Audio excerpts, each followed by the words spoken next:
again. It's Pastor Naomi Barcanic from Spirit of Joy in Clarkdale, Arizona.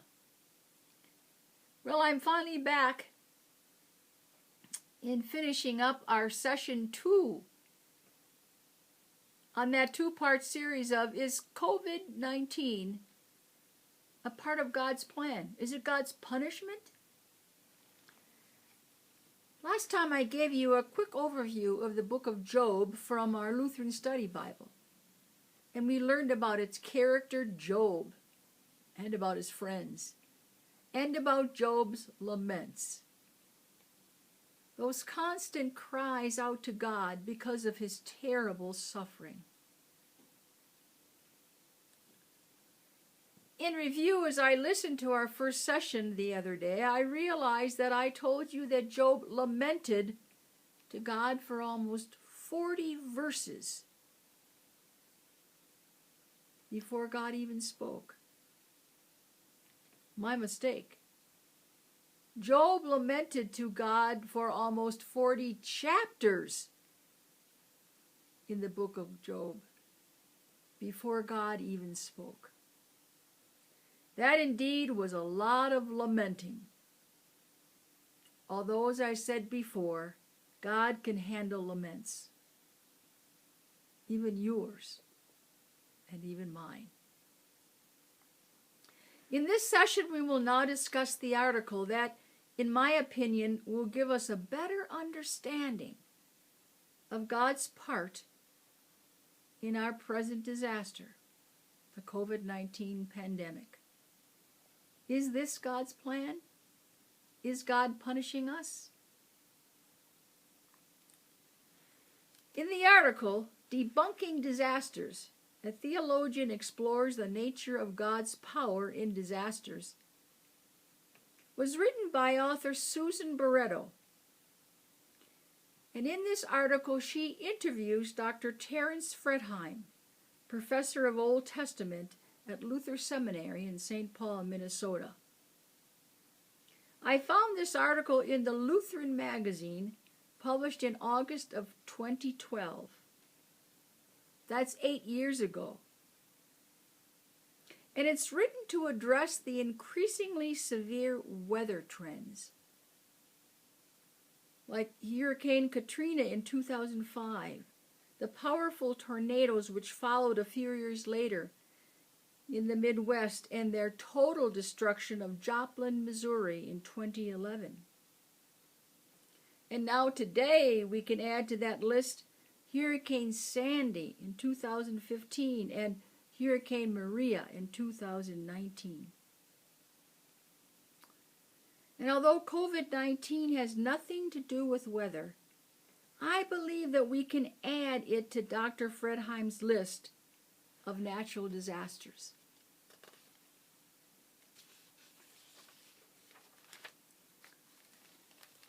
Listen now to the first paragraph of this article with Dr. Fredheim speaking. Just as Job learned much about the Creator's nature when God spoke to him from the whirlwind, so can we when it comes to examining faith in light of natural disasters. And he continues, human suffering and natural disasters show a complex but grace-filled relationship between humanity and God. In his 2010 book, Creation Untamed, The Bible, God, and Natural Disasters, Dr. Fredheim states that surveys from the year 2010 suggested that more than half of U.S. Christians believed God controls everything in nature. Everything. And that 29% believed God punishes nations and individuals through disasters. But, Dr. Fredheim said, that since the weather has given us more forceful and powerful hurricanes and tornadoes in recent years, many Christians are taking more seriously global warming and humanity's culpability in rising temperatures due to our carbon footprint. And so since these percentages are 10 years old, they probably are not the same in 2020, not the same today. I'd say maybe only 30% now of U.S. Christians believe God controls everything in nature, instead of the 50% recorded in 2010. But I'd still like to keep the 29% of U.S. Christians that believe God punishes nations and individuals through natural disasters. Why do I want to keep that? Because it's easier to blame God than it is to investigate science, or let alone even believe science these days. What Dr. Fredheim is looking for in natural disasters is how much of them have to do with humans, how much with nature, and how much of the blame lies with God. And he finds his answer in the Bible's book of Job. After all, Dr. Fredheim was a professor of Old Testament at the Luther Seminary in St. Paul, Minnesota. And that's why I gave you an overview of the book of Job in the first session. Finally, in chapter 38 of the book of Job, God appears to Job in a whirlwind. By the way, a whirlwind is rapidly moving air that goes round and round and round and forms the shape of a funnel, not a tunnel, of a funnel. Listen to verse 1 in chapter 38. Then the Lord answered Job out of the whirlwind, "Who is this that darkens counsel by words without knowledge? Gird up your loins like a man. I will question you, and you shall declare to me." And God's questions to Job pour out one after the other. You see, Dr. Fredheim believes that Job's theology of nature was that God allows creation to be chaotic and disorderly. And so Job in his suffering says, therefore, God's justice is skewed. Why? Because if it was fair, Job would not be suffering so. To Job, God's creation was chaotic and disorderly, and that's why he was suffering so. But Job's friends' theology of nature viewed natural disasters as a form of punishment for sin, a direct cause and effect, which of course is why they told Job over and over again, just to repent, you must have done something to offend God. But as we know, Job vehemently denies his friends' thinking that he is being punished for his sins. Dr. Fredheim states that God's response to both of these mindsets is that creation, the natural world, isn't as rigidly fixed as some believe, with a cause and effect. Nor is God's creation as constantly chaotic and disorderly, like Job claimed it to be. So God agrees neither with Job nor with his friends. And here is Dr. Fredheim's argument. Natural disasters occur because of the way God created nature. How God lets the natural world be and become as it will.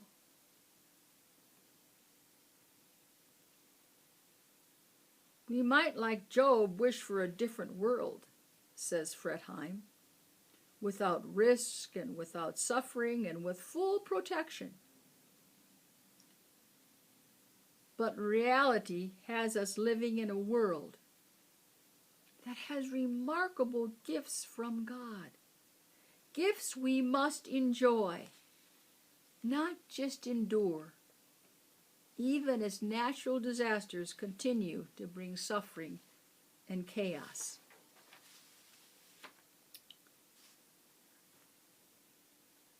Our world is sustained by God, says Dr. Fretheim, which is both ordered and open-ended because of its continuing creative potential. And he adds that this may seem chaotic or a source of unnecessary suffering, but it suggests God has granted freedom to the non-human world to develop as it was meant to be. And we often miss this reality about nature and how it suggests God's relationship to this world is such that God no longer acts with complete freedom. In other words, God limits himself.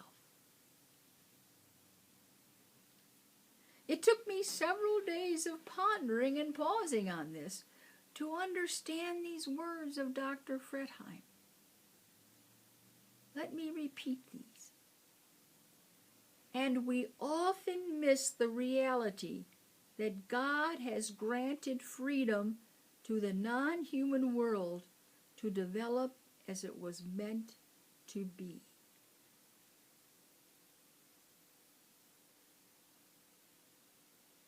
I'll tell you, I paused and I pondered over this issue for several days. But I believe that I finally had an epiphany. I think I grasped what Dr. Fretheim was saying. That one of God's greatest gifts to us humans is God's gift of our own free will. There are no invisible strings attached to us to allow God to manipulate us. God gives us the freedom to be and to become. And God does the same with our non-human world, our natural world, for the same purpose as humans are given the gift of free will, to develop its full potential, to have the freedom to be and to become more and more what it was meant to be.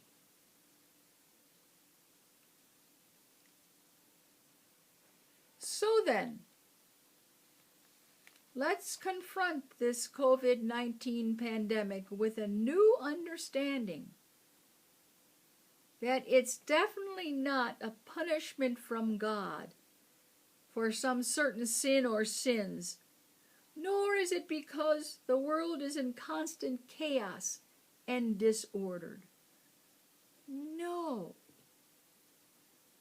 This invisible pandemic that is causing illness and death, havoc and uncertainty is caused by the natural world acting on God's gift of its own free will. And right now, that free will is making it out of control. And we do not have a God who decides who suffers and who does not suffer in this natural world of ours acting on its free will. For Matthew 45:5 says, "For God makes the sun to rise on the evil and on the good, and sends rain on the just and on the unjust." God God himself has limited God's own freedom over humankind and over the natural world. For both were created to be and to continue to become. Why? Because God has left the actions of nature and humanity open-ended for both to reach their full potential.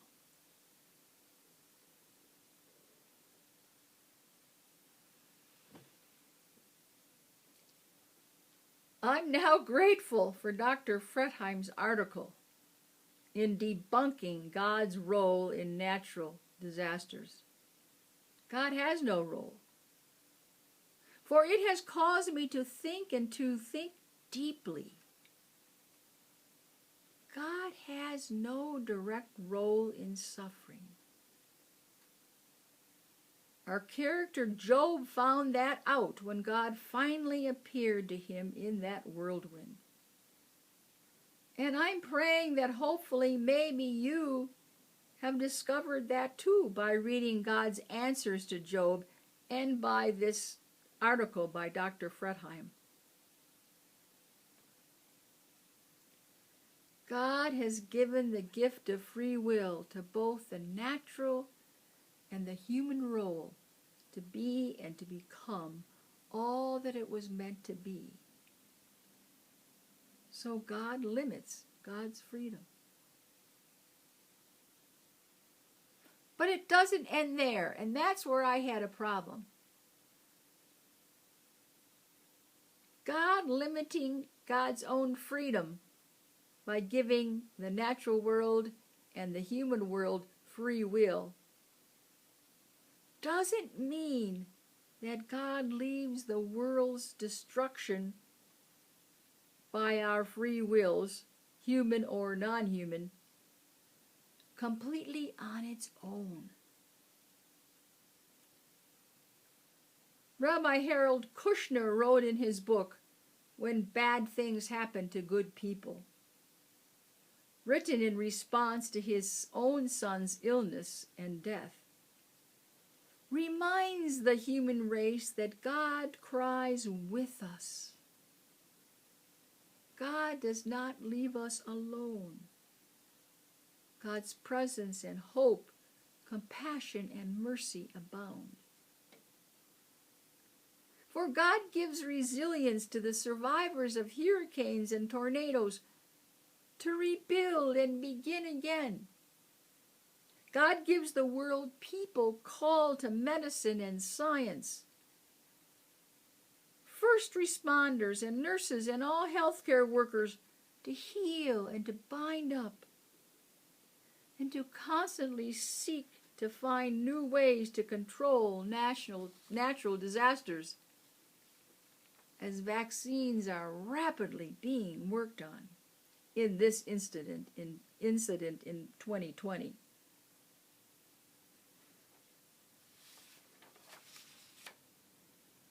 Isaiah 40 verse 31 gives humanity the courage and strength to keep on fighting the natural disasters when creation is acting out of its own free will, causing weather or disease-related issues.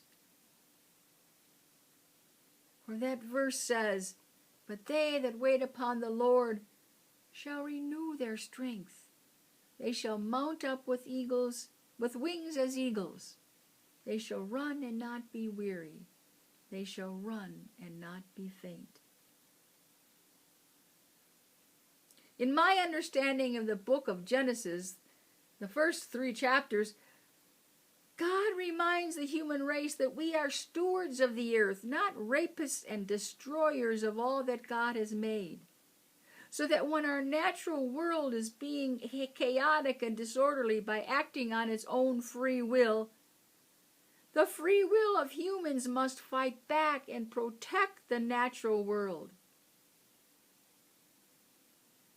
Just as the natural world must fight back to protect the human world. Like a shaded tree protects humans from the burning sun. Non-humans and humans and God, we are all in this together. The human and the non-human world with God right beside us.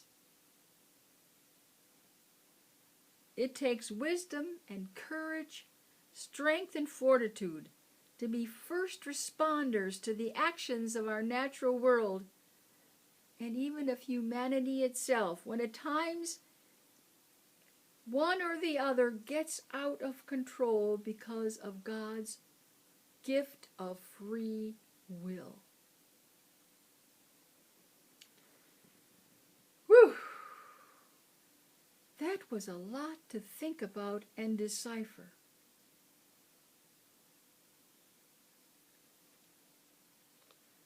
But isn't it wonderful to realize that the non-human world and our human world have been given the gift of free will, so both can continually grow and become all that they were meant to be?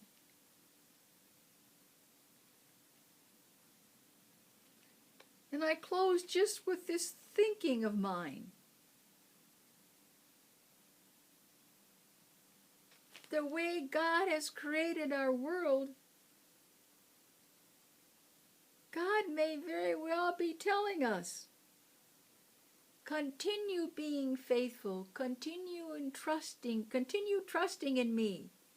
For you know, it ain't over till it's over. The best is yet to be.